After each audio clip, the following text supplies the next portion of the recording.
నమస్తే, welcome to Abhinav Bharat. కొత్త ప్రభుత్వం కొలువుదీరింది.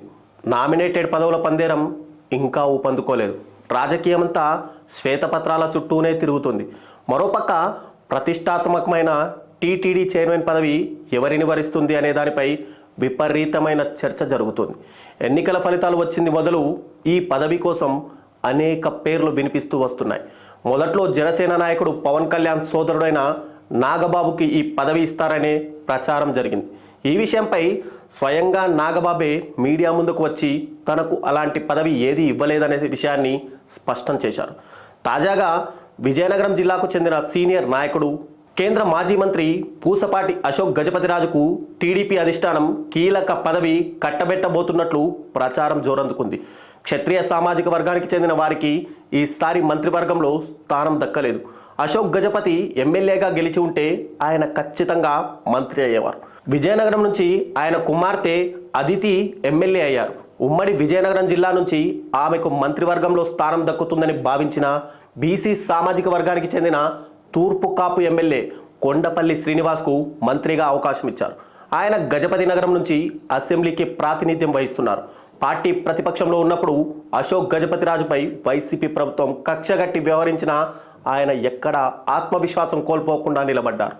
ఈ సీనియర్ నాయకుడికి ఆయన హోదాకు తగిన విధంగా పదవి ఇవ్వాలని టీడీపీ భావిస్తుంది. అశోక్ గజపతిరాజు స్థాయికి తగినట్టుగా టీటీడీ చైర్మన్ పదవి ఇస్తారన్న ప్రచారం జరుగుతోంది. మరోవైపు కేంద్రంలో ఎన్డీఏ కూటమిలో భాగంగా టీడీపీ అధికారంలో ఉండడంతో అశోక్ గజపతిరాజుకు గవర్నర్ పదవి కూడా ఇచ్చే అవకాశం ఉన్నట్లు తెలుస్తోంది.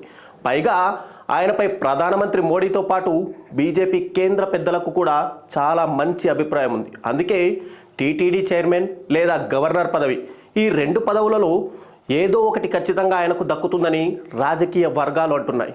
మరోవైపు రాజ్యసభ రేసులోనూ ఆయన పేరు ప్రముఖంగా వినిపిస్తోంది.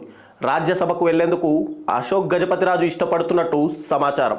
అయితే రాజ్యసభకు వెళ్లాలంటే మరో 2 ఏళ్ల పాటు ఎదురు చూడాల్సి రావడం, అదే సమయంలో చాలామంది ఆశావాహులు రేసులో ఉండడంతో ఈ టీటీడీ చైర్మన్, గవర్నర్ పదవుల్లో ఏదో ఒకటి అశోక్ గజపతిరాజుకు ఖచ్చితంగా దక్కుతుందని టాక్.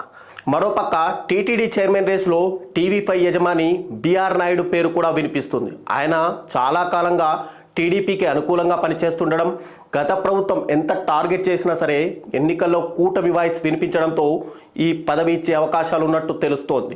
మొత్తానికి ఎవరు స్వామివారి సేవకు పాత్రులవుతారో తెలియంటే మరికొన్ని రోజులు ఆగాల్సిందే.